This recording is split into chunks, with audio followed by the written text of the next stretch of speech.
Hello students, welcome to class 7. This is your English teacher.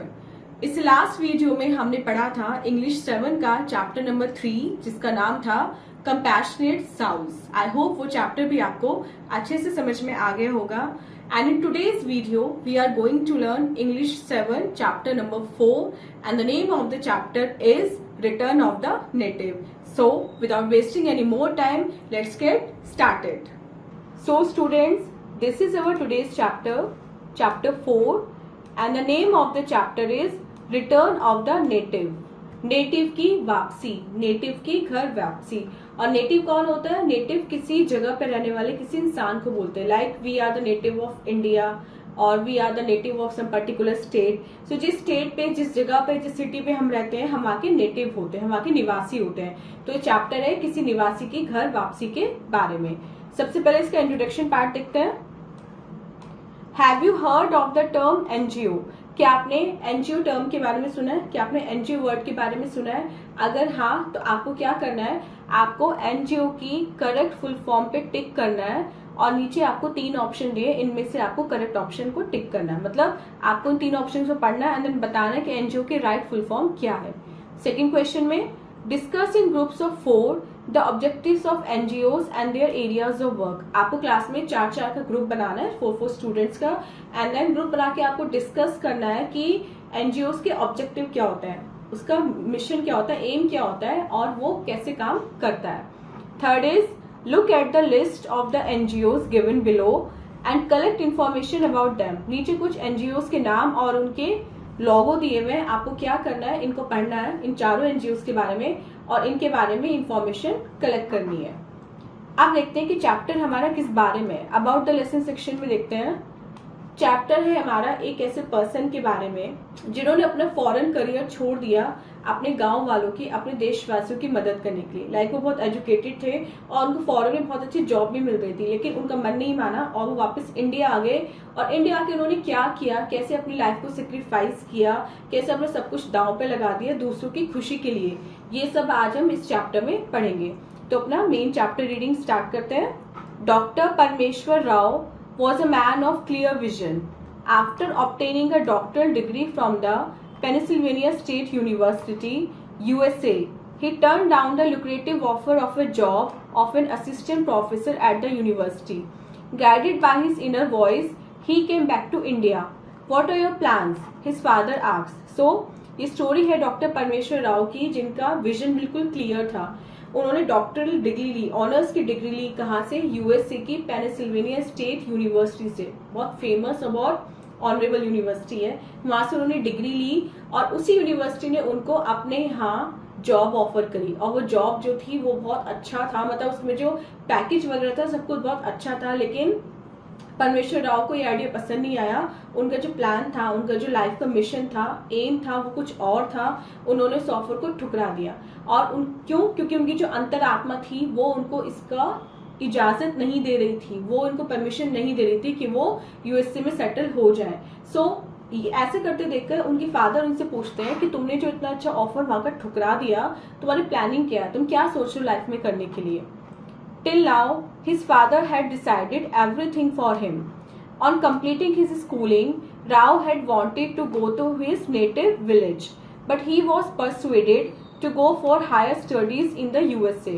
Now the time had come for Rao to realize his dream of working for the welfare of the society. He conveyed to his father firmly yet politely his decision to go to Dimli. What will you do there? His brother asked. I will go and see what I can do for the villagers. They need help. They are poor, exploited. The children need good education. I can teach them. I can also help the farmers get better yield from the land. There's so much to be done there, Rao replied. His father did not say a word. He could sense the determination in his voice. सो अब तक राव ने life में जो कुछ किया, जो भी stream choose की, जो भी एजुकेशन ली, वो सब अपने फादर के कहने पे ली. फर्स्ट टाइम ऐसा हुआ था कि उन्होंने अपने फादर की बात नहीं मानी और एक ऐसा अच्छा ऑफर को उन्होंने ठुकरा दिया. सो अपनी स्कूलिंग कंप्लीट करने के बाद बताते हैं इस चैप्टर में कि राव का मन बाहर जाकर पढ़ने का बिल्कुल नहीं था, लेकिन उनके फादर ने उनको परसुएट किया, उनको प्रेशराइज किया जिससे वो यूएसए जाके अपनी एजुकेशन कंप्लीट कर लें. सो वहां रहते हुए राव को रियलाइज हो गया था कि ये जगह उनके लिए नहीं बनी है, उन्हें वापस अपने देश जाना है, अपने गांव में जाना है और वहां पे जाके गांव वालों की हेल्प करनी है। सो वो अपनी फैमिली को बता देते हैं कि मेरा जो प्लान है वो ये है कि मैं डिमली जाना चाहता हूँ। तो उनके भाई उनसे पूछते हैं कि तुम डिमली जाके क्या करोगे, मतलब क्या सोचा है तुमने।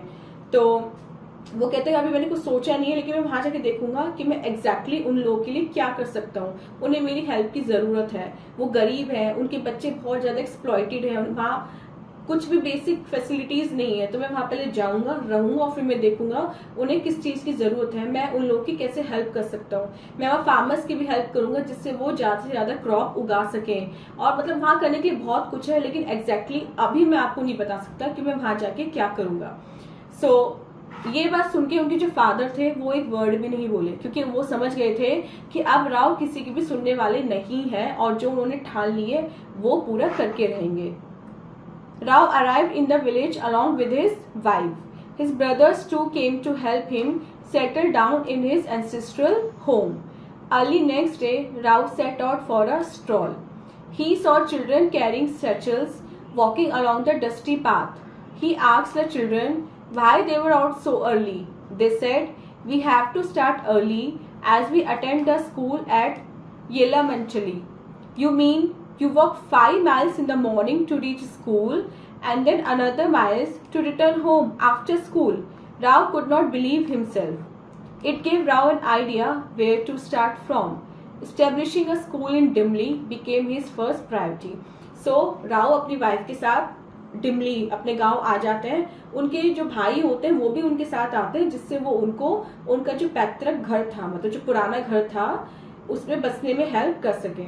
सो जिस दिन राव आते हैं उससे नेक्स्ट डे बहुत जल्दी सुबह उठकर वो टहलने निकल जाते हैं गांव में। जब वो टहल रहे होते हैं तो वो देखते हैं कि गांव के कुछ बच्चे अपने कंधे पर छोटा सा थैला लटकाए चले जा रहे हैं। सो वो उन बच्चों से पूछते हैं कि तुम इतनी सुबह सुबह उठ के कहाँ जा रहे हो। तो बच्चे उनको बताते हैं कि हम स्कूल जा रहे हैं और अगर हम अभी नहीं निकले तो हम स्कूल टाइम पे नहीं पहुंच पाएंगे, क्योंकि हमारा स्कूल यहाँ से 5 माइल्स की दूरी पर है। येलम चलचली में हमारा स्कूल है। तो राउंड से कहते हैं कि इसका मतलब तुम डेली 5 माइल्स जाते हो और 5 माइल्स आते हो स्कूल जाने के लिए। तो बच्चे कहते हैं कि हाँ, क्योंकि डिमली में कोई स्कूल नहीं है। तो यहाँ से राव को फर्स्ट आइडिया मिलता है कि वो कहाँ से शुरुआत करें। अभी तक राव को पता नहीं होता उन्हें एग्जैक्टली क्या करना है, लेकिन बच्चों की बातें सुनकर उनको समझ में आ जाता है कि उन्हें एग्जैक्टली क्या करना है और उन्हें पता है कि उन्हें सबसे पहले डिमली में एक स्कूल खोलना है। What about funds? Rao did not want to invest his money as he felt that public participation alone would make the scheme truly worthwhile. The people would then look upon the school as their own. The school would be an outcome of their own efforts. In the evening, the villagers came for the meeting called by Rao, but they had fears about Rao's intentions. Rao explained his plan to the people and said, "Let's start a school here. Let's do it together." So अब school खोलने का idea तो मिल गया, लेकिन school के लिए पैसा चाहिए था, फंड्स चाहिए थे। अब राव नहीं चाहते थे कि वो अपना पर्सनल जो मनी है उसको यूज करें, क्योंकि ऐसा करने से विलेजर्स में अपनेपन की भावना नहीं आती। वो चाहते थे कि गांव का हर आदमी कंट्रीब्यूट करे, जिससे जब स्कूल बनके तैयार हो तो गांव वालों को लगे हाँ ये मेरा अपना है, इसको बनाने में मैंने भी अपना कंट्रीब्यूशन दिया है। तो शाम को एक मीटिंग बुलाई जाती है जिसमें सारे विलेजर्स आते हैं और वहाँ राव अपनी इंटेंशंस उन विलेजर्स को बताते हैं कि मैं गांव में एक स्कूल खोलना चाहता हूँ। सो गांव का जो सबसे रिच आदमी होता है चिलुकामा, वो राव से पूछता है कि उसके लिए तो आपको पैसा भी चाहिए होगा। तो राव कहते हैं हाँ मुझे पैसा चाहिए। "You will want money for that, won't you?" asked Chilukama, the richest man in the village. "Of course, we will all contribute," Rao replied. The villagers were a little skeptical, but when Rao's brothers told them how Rao had left a lucrative job in America, they seemed a bit relaxed. And then came donations, small and big, from the villagers. Rao too made a small contribution. Soon they had an amount of rupees 70,000. The amount was enough to build a school, but a new problem cropped up. The school could not get recognition. So Rao कहते हैं कि हाँ मुझे पैसा चाहिए और वो पैसा आप सभी लोग दोगे।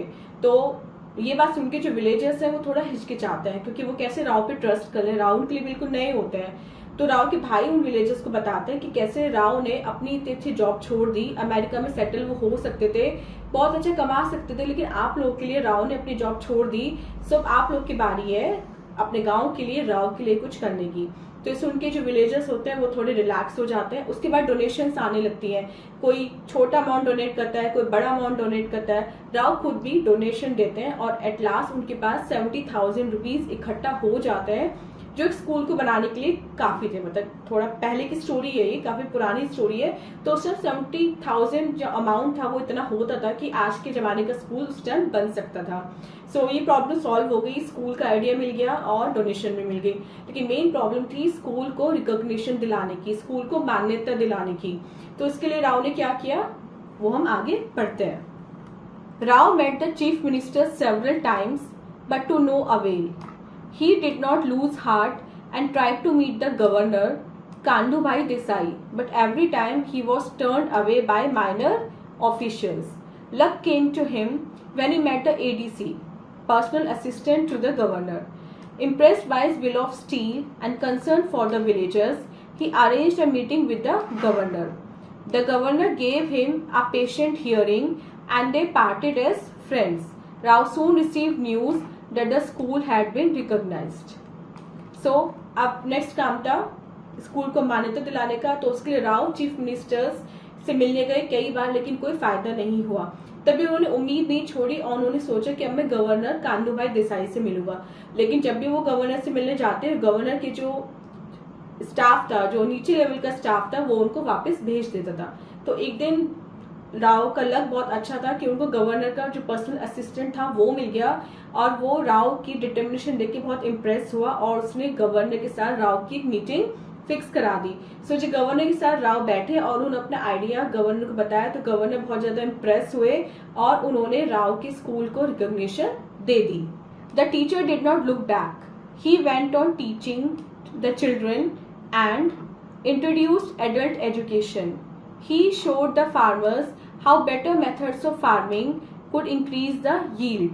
He taught them how to reclaim marshland or wasteland for cultivation. He worked with women to show how they could make extra money. The people of Dimli and other villages around Dimli look upon Rao as a god Samratin. For them, he is more than God. They owe their progress to the native who choose to return. So school को recognition मिल गई। उसके बाद school में teacher बने राव। उन्होंने school के बच्चों को पढ़ाना स्टार्ट किया। धीरे धीरे उन्होंने एडल्ट एजुकेशन स्टार्ट की, मतलब जो गांव के बड़े थे एडल्ट से उनको भी पढ़ाना स्टार्ट किया। उन्होंने फार्मर्स को बताया कि कैसे वो अच्छी वैरायटी के सीड यूज करके अपनी जो फसल है उसको उपजाऊ बना सकते हैं और कैसे जो वेस्ट है, जो बंजर भूमि है, उसको उपजाऊ भूमि में कन्वर्ट कर सकते हैं। उन्होंने गांव की औरतों को भी बताया कि कैसे वो भी छोटा छोटा काम करके अपनी एक्स्ट्रा अर्निंग कर सकती हैं। सो इस वजह से राव ने उस गांव का नक्शा चेंज कर दिया और डिमली के जो लोग और डिमली के आसपास जो गांव थे वहां के लोग राव को भगवान मानने लगे। उनके लिए राव भगवान से भी ज्यादा थे, जिन्होंने उनकी लाइफ को सुधारा था, उनको एजुकेशन दी थी, उनके बच्चों का भविष्य संवारा था। दे ओव देयर प्रोग्रेस, वो अपनी जो प्रोग्रेस थी, जो अपनी उन्नति थी, उसका सारा श्रेय किसको देते थे? राव को देते थे, उस नेटिव को देते थे, उस निवासी को देते थे जो वापस आ गया था। And this chapter is written by R.K. Murthy. So student, this was a chapter. और इस चैप्टर को पढ़ के हमें क्या सीखने को मिला? इससे हमें ये सीखने को मिला कि अगर हम चाहें तो अपनी स्ट्रॉन्ग विल पावर और डिटर्मिनेशन से कुछ भी पॉसिबल बना सकते हैं। हमें बस एक एम बनाना है लाइफ में और इस एम के लिए हार्ड वर्क करना है। अगर हम ऐसे करते हैं तो वो चीज हमें अल्टीमेटली मिलकर रहेगी। और जब तक हम दूसरे के लिए कंपैशन फील नहीं करेंगे, जब तक दूसरे के लिए केयर फील नहीं करेंगे, उनकी हेल्प नहीं करेंगे, तब तक हमें अल्टीमेट हैप्पीनेस नहीं मिलेगी। सो अब चलते हैं अपने एक्सरसाइज पार्ट की तरफ एंड देखते हैं first question. Doctor Rao obtained a degree from Pennsylvania State University in. Doctor Rao ने पेनिसिल्वेनिया स्टेट यूनिवर्सिटी से डिग्री ली। कौन सी डिग्री ली थी राव ने? He took a doctoral degree. Option B is correct. Second, Rao was persuaded to go for higher studies in the. Rao को persuade किया गया था कि वो हायर स्टडीज के लिए कहाँ जाए? He was persuaded to go to USA. Option A is correct. Third, where did Rao want to go, Rao कहाँ जाना चाहते थे? Rao wanted to go to Dimli, option B is correct. Fourth, where did Rao stay in the village, गांव में राव कहाँ पर रुके थे? So in the village Rao stayed in his ancestral home, option C is correct. Fourth, who had fears about Rao's intentions, Rao की जो intention थी उनको लेके किस में डर था? इनिशियली कौन लोग डरे हुए थे? So the villagers had fears about Rao's intentions, option D is correct. B part देखते हैं। On the basis of your understanding of the text complete the following statement, नीचे कुछ स्टेटमेंट दिए गए हैं। अब आपको क्या करना है, आपने चैप्टर पढ़ा, टेक्स्ट पढ़ा, आपको समझ में आ गया, तो आपको अभी सेंटेंसेस कंप्लीट करना है। फर्स्ट इज डॉक्टर परमेश्वर Rao refused a job in the USA because, doctor परमेश्वर राव ने यूएसए में जॉब को मना कर दिया, क्यों? क्योंकि वे इंडिया वापस आकर अपने गांव वालों के लिए कुछ करना चाहते थे। तो ये सेंटेंसेस आपको अपने वर्ड्स में फिल करना है। Second, his dream was to, उनका ड्रीम क्या था? उनका ड्रीम था अपने गांव के लिए कुछ करना, वहां की स्थिति को सुधारना, वहां पे प्रोग्रेस लाना। Third, Rao's brothers helped him, Rao के ब्रदर्स ने कैसे उनकी हेल्प की? राव के ब्रदर उनके साथ आए और उनको उनके गांव में बसने में मदद की। Fourth, became his first priority, उनकी फर्स्ट प्रायोरिटी क्या बन गया? Opening a school in Dimri became his first priority. Fifth, Rao wanted everyone to contribute, Rao सभी से चाहते थे कंट्रीब्यूट करना, किस लिए? To build a school building. And six, for the people of Dimli, Rao is, Dimli के लोगों के लिए राव क्या थे?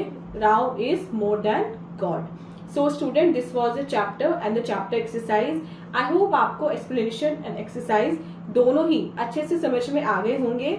This was the today's video. मिलते हैं अपनी नेक्स्ट वीडियो के साथ, इसे नेक्स्ट चैप्टर के एक्सप्लेन करने। Till then take care, bye bye.